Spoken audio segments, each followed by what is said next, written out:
안녕하십니까. 역사란 무엇인가에 대해 발표할 HR의 18기 재원입니다. 먼저 4장 역사에서의 인과관계, 5장 진보로서의 역사, 6장 지평선의 확대에 대해 발표해 보겠습니다. 4장 역사에서의 인과관계입니다. 역사는 사건의 왜? 라는 질문에서 시작됩니다. 단순히 사건을 나열하는 것이 아니라 그 원인을 체계적으로 탐구하는 학문이죠. 역사가들은 다양한 원인을 분석하고 그들 사이의 관계를 위계적으로 정리하려 노력합니다. 이런 과정을 통해 우리는 사건의 본질과 맥락을 이해하게 됩니다. 다음은 필연성과 우연의 개념입니다. 역사적 사건은 강력한 요인들에 의해 결정되는 경우가 많습니다.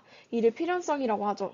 그러나 클레오파트라의 코나 원숭이 사건처럼 우연히 역사의 흐름에 영향을 미친 사례도 있습니다. 하지만 이러한 우연은 주요 요인이 아니라 보조적 요소로 이해되어야 합니다. 역사는 방대한 사실들 중에서 중요한 것들을 선택하고 배열하는 과정입니다. 역사가들은 자신들의 목적에 따라 자료를 선택하며 이를 통해 과거의 사건을 현재와 연결합니다. 이렇게 선택된 사건들은 역사가의 해석을 통해 새로운 의미를 부여받게 됩니다. 역사적 해석은 가치 판단과 깊이 연관되어 있습니다. 역사가들은 특정 사건을 선택하고 이를 배열하며 해석합니다. 이 과정에서 그들의 가치관이 반영됩니다. 역사 연구의 목적은 단순히 과거를 이해하는 데 그치지 않고 현재와 미래를 비추는 교훈을 제공하고 있습니다. 마지막으로 역사는 단순히 과거를 기록하는 학문이 아닙니다. 전통을 계승하며 미래 세대의 교훈을 전달하는 역할도 합니다. 훌륭한 역사가라면 왜? 라는 질문을 넘어 어디로? 라는 미래지향적 질문을 던질 수 있어야 합니다. 이를 통해 역사는 과거와 미래를 연결하는 가교가 됩니다. 다음은 5장 진보로서의 역사입니다. 역사는 과거를 단순히 기록하는 것이 아니라 그 속에서 의미를 찾아내는 과정입니다. 포이크 교수는 과거에 대한 건설적인 견해가 없으며 우리는 신비주의나 냉소주의에 빠질 수 있다 라고 말씀했습니다. 역사가의 역할은 단순한 사실 나열을 넘어 과거를 해석하고 현재와 연결시키는 데 있습니다. 고대 문명인 그리스와 로마는 대체로 비역사적 관점을 가지고 있었습니다. 반면 유대 기독교 전통은 역사를 목적론적으로 바라보며 의미와 목표를 부여했습니다. 하지만 중세의 역사가는 이러한 진보적 요소를 신정설로 흡수하며 세속적 성격을 잃었습니다. 르네상스는 고전적 견해를 보관하면서도 낙관적 미래관을 더했습니다. 계몽주의 시대에는 진보를 인간 세계의 완성이라는 세속적 목표로 바라보았고, 이를 통해 역사는 인간 잠재력의 발전을 나타내는 과정으로 인식되었습니다. 진보는 진화와 다릅니다. 진화는 생물학적 유전에 의존하지만 진보는 사회적 획득과 전승에 기반을 둡니다. 또한 진보는 한 방향으로 흐르지 않고 단절과 후퇴를 겪으면서도 새로운 지역과 집단에서 재개됩니다. 이는 역사와 연속적이지 않음을 보여줍니다.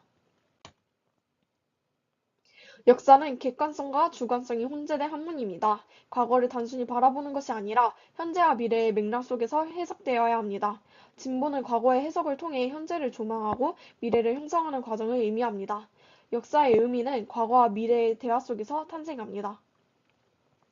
결론적으로 진보는 역사를 이해하는 데 핵심적인 가설이자 과거를 통해 현재와 미래를 연결하는 과정입니다. 역사를 통해 우리는 인간 잠재력의 발전을 확인하고 앞으로 나아갈 방향을 설정할 수 있습니다. 다음은 6장 지평선의 확대입니다. 역사는 단순히 과거의 사건을 기록하는 것이 아니라 현재와 미래를 연결하며 인간의 의식과 이성을 확장하는 과정입니다. 역사가 어떻게 인간의 자기 인식과 이성의 발달을 통해 새로운 차원으로 확장되었는지, 그리고 근대 혁명과 20세기 변화가 이를 어떻게 촉진했는지를 살펴보겠습니다. 역사는 인간이 자신의 환경과 자신을 이해하려는 시도에서 시작됩니다. 데카르트는 인간을 사유하는 존재로 규정하며 이성적 사고의 기초를 세웠고, 이를 루소와 헤겔은 이를 더욱더 심화시켰습니다. 현대인은 과거와 미래를 연결하며 이성을 통해 자신과 사회를 변화시키고자 합니다. 이러한 자기의식과 이성의 확장은 역사의 새로운 차원을 더하며 인간의 진보를 가능하게 했습니다. 프랑스 혁명과 산업혁명은 근대 세계의 형성에 중요한 역할을 했습니다. 마르크스는 경제적 법칙과 계급 투쟁을 통해 인간의 혁명적 실천이 역사의 중요한 동력임을 강조했습니다. 이성애의 확장은 단순히 환경을 이해하는 데 그치지 않고 인간과 사회를 변화시키는 도구로 작용했습니다. 혁명은 인간이 자유를 의식하고 이를 실현하기 위한 집단적 행동을 통해 새로운 세계를 형성하게 했습니다. 20세기에는 과학기술혁명과 계획경제의 부상으로 인간이 자신의 환경을 보다 능동적으로 변화시키는 시대였습니다. 특히 아시아와 아프리카의 부상은 세계의 중심의 이동을 보여주는 대표적인 사례입니다. 이러한 변화는 단순한 지리적 이동이 아니라 근대적 기술과 정치의식이 세계 전반에 확산되면서 인류의 진보를 촉진한 중요한 사건으로 평가할 수 있습니다. 현대 사회에서는 보수주의와 진보주의 간의 갈등이 여전히 중요한 주제로 남아 있습니다. 액터는 자유주의의 혁명을 진보의 원동력으로 보았지만 현대 보수주의는 점진적 변화만을 강조하며 이성의 역할을 제한하고자 합니다. 그러나 역사는 기존 질서의 개선을 넘어 근본적 도전을 통해 진보해 왔습니다.